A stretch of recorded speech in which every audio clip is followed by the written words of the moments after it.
Hello everyone, welcome back to my YouTube channel Engineer Ajit Sir. First of all, greetings of the day. Today's topic is about the 10th class mathematics chapter, name is Some Applications of Trigonometry, exercise number 9.1, question number 16 we will discuss today very clearly. I hope you will understand it well. Okay, तो आज मैं कहीं ये पुराने years का question है, previous year question paper का मैंने एक क्वेश्चन उठाया हुआ है। ये बच्चों की रिक्वेस्ट आई थी मेरे को 10th वालों की कि सर इस क्वेश्चन को ना हमें सॉल्व करके दीजिए, ये थोड़ा सा टफ लग रहा हमें। तो मैंने बोला ठीक है कर देता हूँ। तो आई होप सारे 10th वाले इस क्वेश्चन को प्रैक्टिस करेंगे और कहीं ना कहीं सबको समझ आ जाएगी। जिसको अच्छी वीडियो लगेगी वो सब्सक्राइब भी कर दे, सबसे रिक्वेस्ट है मुझे 10th वाले। चलिए, तो क्वेश्चन क्या है, the angles of elevation of the top of a tower from 2 points at a distance of 4 metre and 9 metre. कहता है जो एंगल ऑफ एलिवेशन है कहाँ से, टावर के टॉप से 2 पॉइंट से, एक पहला पॉइंट है 4 मीटर और दूसरा है 9 मीटर। और वो जो 4 मीटर और 9 मीटर पॉइंट जो है वो कहाँ से, from the base of the tower, tower की बेस से, and in the same height line और सेम स्ट्रेट लाइन, सॉरी जो सेम स्ट्रेट लाइन में आपके पास विद इट आर कम्प्लीमेंट्री, और वो जो एंगल है वो क्या है, कम्प्लीमेंट्री है स्ट्रेट लाइन पे। Prove that the height of the tower is 6 metre. आपने प्रूव करना है कि जो हाइट है टावर की वो 6 मीटर है। ठीक है जी। अब देखिए, मैं अगर लेट करता हूँ कि A B is the height of the tower, A B मैंने हाइट ऑफ द टावर मानी, और as angles are complementary. Complementary angle क्या होते हैं आपके पास, कम्प्लीमेंट्री एंगल वो वाले एंगल होते हैं जब हम दो एंगल को सम करते हैं, जब दो एंगल को हम ऐड करते हैं, तो ऐड प्लस करके आपके पास जब दो एंगलों का प्लस करके 90 डिग्री बन जाए तो उन एंगल्स को आप कम्प्लीमेंट्री एंगल कहते हैं। ठीक है जी। तो जैसे कि लेट करते हैं एंगल सी को थीटा और एंगल डी को आप रखते हैं 90 degree minus theta. 90 minus theta का मतलब ये हुआ कि बिकॉज दोनों को प्लस करके 90 डिग्री आना था, अगर एक थीटा है तो दूसरा क्या होगा, टोटल 90 था, 90 में से थीटा माइनस करोगे तभी जाके आपको दूसरा एंगल मिलेगा। ठीक है जी।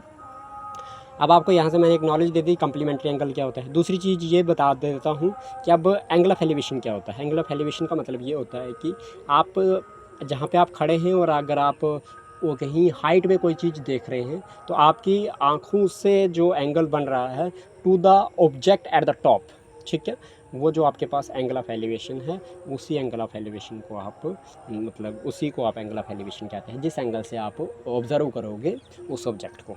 ठीक है जी।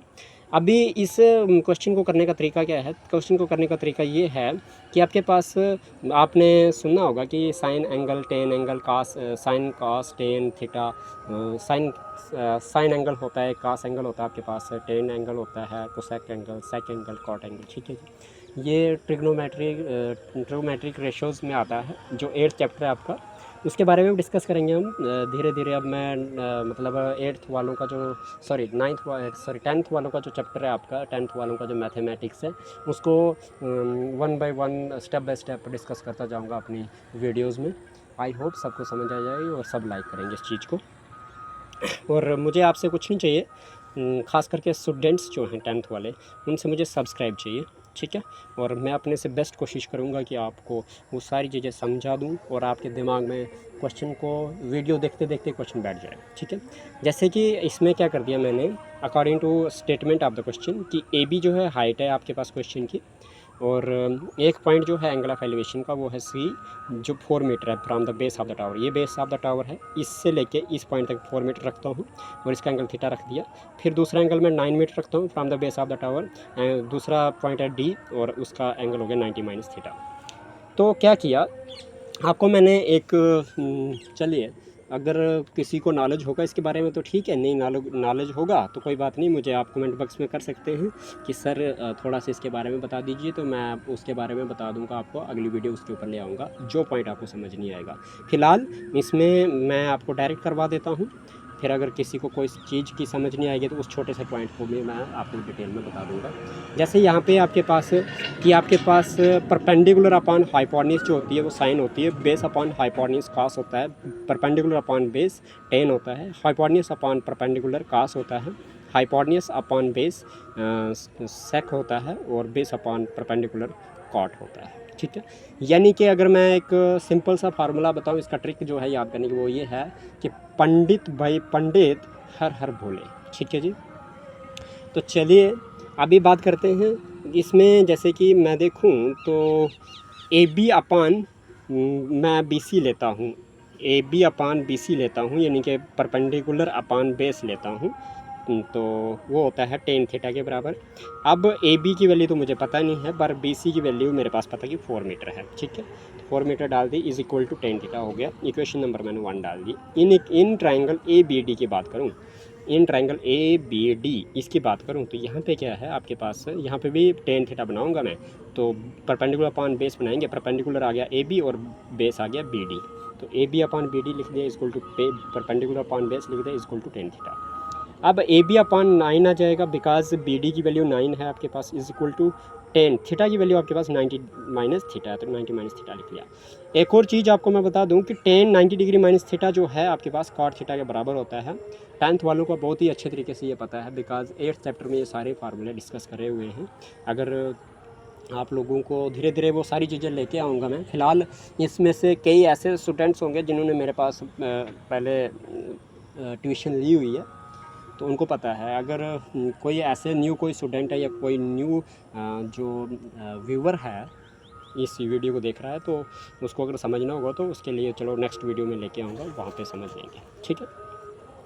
अब क्या हुआ कि मैंने बताया कि 90 degree minus theta cot theta के बराबर होता है, तो ए बी अपॉन 9 हो जाएगा। 90 डिग्री माइनस थीटा बन रहा है आपके पास, तो इसकी जगह क्या लिखूंगा मैं, कॉट थीटा लिख दूंगा। इक्वेशन नंबर 2 डाल दूंगा इसको। अब इसके बाद मैंने मल्टीप्लाई करना है इक्वेशन फर्स्ट ये वाली और एंड इक्वेशन सेकंड। ठीक है जी, ये वाली, तो वी है वो हमारे पास क्या होगा। अब इक्वेशन फर्स्ट में लेफ्ट हैंड साइड में ए बी अपॉन 4 है और इक्वेशन सेकंड में आपके पास ए बी अपॉन 9 है, तो A B upon 4 multiply by A B upon 9 कर दिया इज इक्वल टू क्या हो गया आपके पास, टेन थीटा। राइट साइड में फर्स्ट में इक्वेशन में टेन थीटा है और राइट साइड में सेकंड इक्वेशन में कॉट थीटा है, तो tan theta multiply by cot theta कर दिया। अब क्या हो जाएगा, A B into A B का स्क्वायर हो जाएगा, 4 9 36 हो जाएगा, इज इक्वल टू आपके पास टेन थीटा आ जाएगा, multiply by 1 upon tan theta आएगा। क्यों आएगा, क्योंकि चैप्टर 8 में फार्मूला है आपके पास कि कॉट थीटा जो होता है 1 अपॉन टेन थीटा के बराबर होता है, तो यहाँ पे ऊपर कॉट थीटा था इसलिए मैंने कॉट थीटा की जगह 1 अपॉन टेन थीटा लिख लिया। अब क्या होगा कि टेन थीटा को मैं कैंसिल कर दूंगा और टेन थीटा को कैंसिल कर दूंगा न्यूमरेटर और डिनोमिनेटर में, मेरे पास बचेगा 1। तो यहाँ से क्या हुआ, यहाँ से मेरे पास A B square upon 36 is equal to किसके बराबर आ जाएगा, 1 अपॉन 1, बिकॉज ये कट करके तो 1 ही बचेगा। अब ऐसा हुआ बाय क्रॉस मल्टीप्लिकेशन कर देंगे तो ए बी स्क्वायर किसके बराबर हो जाएगा कि देखो 1 इंटू ए बी स्क्वायर करेंगे, ए बी स्क्वायर होता है 1 इंटू 36 करेंगे 36 होता है। अब A B is equal to square का आगे जाके प्लस माइनस का रूट बन जाता है। आपको पता है कि square root of 36 is equal to 6 है, तो प्लस माइनस 6 आ गया। A B is equal to 6 or minus 6 हो जाएगा। ए बी आपके पास माइनस का 6 इज़ इम्पॉसिबल, क्योंकि -6 जो है वो नेगेटिव कभी भी हाइट नहीं होती है, क्योंकि टावर की हाइट ही तो है ए बी आपके पास। ठीक है जी, तो यहाँ पे क्या करेंगे आप, therefore the height of the tower is 6 metre, hence proved. यही तो प्रूव करना था आपने कि prove that the height of the tower is 6 metre. Height of the tower को ही 6 मीटर प्रूव करना था और हमने प्रूव कर दिया। ठीक है जी, उम्मीद करता हूँ कि क्वेश्चन समझ आ चुका होगा। तो ये क्वेश्चन बहुत ही मतलब इम्पॉर्टेंट है, पिछले एग्ज़ाम में आया हुआ है। 10th वालों को मैं बता दूं, तो आप अच्छे से मेहनत करें। ठीक है, बेस्ट ऑफ लक आप लोगों को।